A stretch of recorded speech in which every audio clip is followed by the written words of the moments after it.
Hey stranger, what's that building over there? Oh, that's the CH2 Council House in Melbourne. Wow, what's so special about that building? Well, it's a high-performing sustainable building and its goal is to promote a more interactive role between nature and city. Huh? A sustainable building? How did the design came about? What was the start of this building?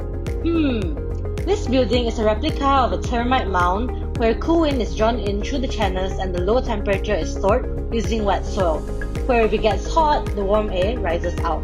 Besides that, the building itself is designed through biomimicry, where the building system is broken down into the different plant layers such as the epidermis, antenna, stem, and many more.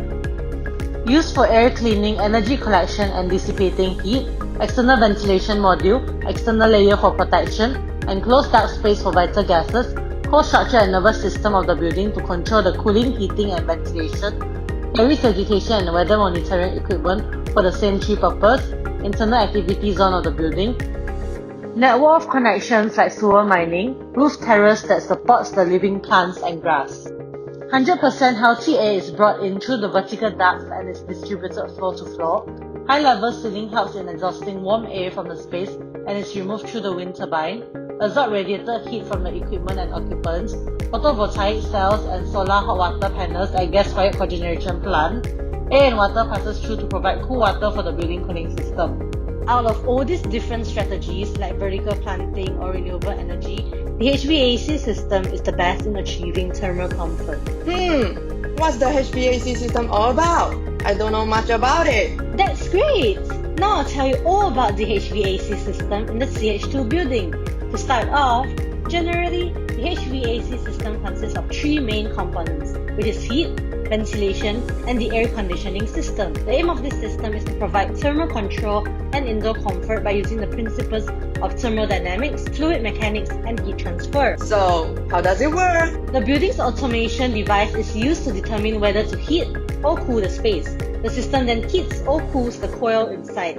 Air is then brought in from the outside and pushed through the coils, then into the living space. At the same time, air from the room is sent back to the system. So, now about the building. The HVAC system in the CH2 building is broken down into active and passive mode, which is when the air in the building is moved based on stack ventilation, while the latter depends on mechanical cooling. Now, during the daytime, chilled water heading towards the ceiling panels is supplied by three large tanks located in the basement. Each tank consists of nearly 10,000 small stainless steel bowls with a PCM phase change material, a salt suspension that freezes at 16 degrees Celsius. Water in the tank is chilled by the frozen PCM bowl. Water is then pumped around the building through the radiant panels to the chilled ceiling panels when cooling is required. The radiant panel is attached to the underside of the precast concrete ceiling units. They are basically metal tubes which carries chilled water. The water cycles around the building. Heat from the water is then transferred to the PCM bowls to constantly rechill the water. This process continues until the PCM bowls start to melt and no longer absorb heat. The system is then shut down. 5 tubes of shower towels made of durable lightweight fabric, which is 13 meter tall to 1.4 meter in diameters, will then take over the job of the PCM to chill the water for the cooling system. At the top, water flows through the 3-story tube and pulls air in from the openings at the top. This induces air movement. Both the water and air are then cooled by an evaporative cooling process. The water also goes down, known as the pre-cooled water, to assist the PCM to last longer before melting. The cool air is then fed into the ground floor lobby, shops and arcade to assist with the cooling of spaces. Now, during the night purge happens.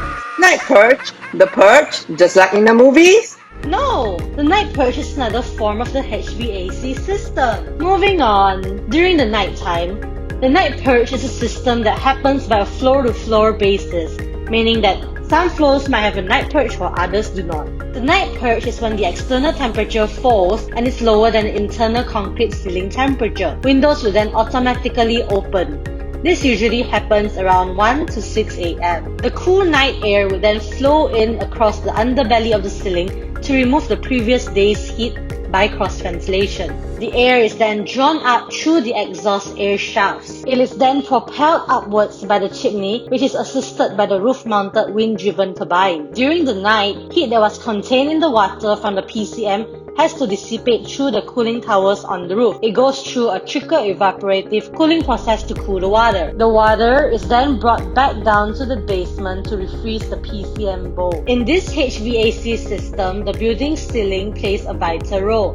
It is made of a 7-inch thick precast concrete ceiling panel which cools down during the night purge. The ceiling itself is wavy for two reasons: to increase the surface area of thermal mass and to create cavities for exhaust air. In the morning, once the occupants arrive, air handling units start and supply filtered 100% outdoor air to the cast concrete ducts that runs down the building's south elevation. The ducts are tied into a 6-inch pressurized cavity of the raised floor on each level. The air that is treated for humidity depends on the wet bulb temperature of the outdoor air, then enters the space via a floor-mounted twist diffuser at each workstation. Cool air then heats up and rises through the space and induces stack effect, pulling into the slots along the ceiling panels and into the cavities where it exhausts into the shaft. The shafts then exhaust through the rooftop-mounted wind turbines. Okay, that's about it for the HVAC system in the CH2 house. You've got any questions? I don't think so, but that was super interesting. From now on, I'm gonna learn more about the HVAC system. That's great! You have to remember this HVAC system is very innovative and acts as a prototype. After all, it was invented to be a leader for all net zero buildings and its thermal comfort. Alright then, thanks so much. Oh no! I've spent too much time on you. I'm late for my meeting. Bye, stranger!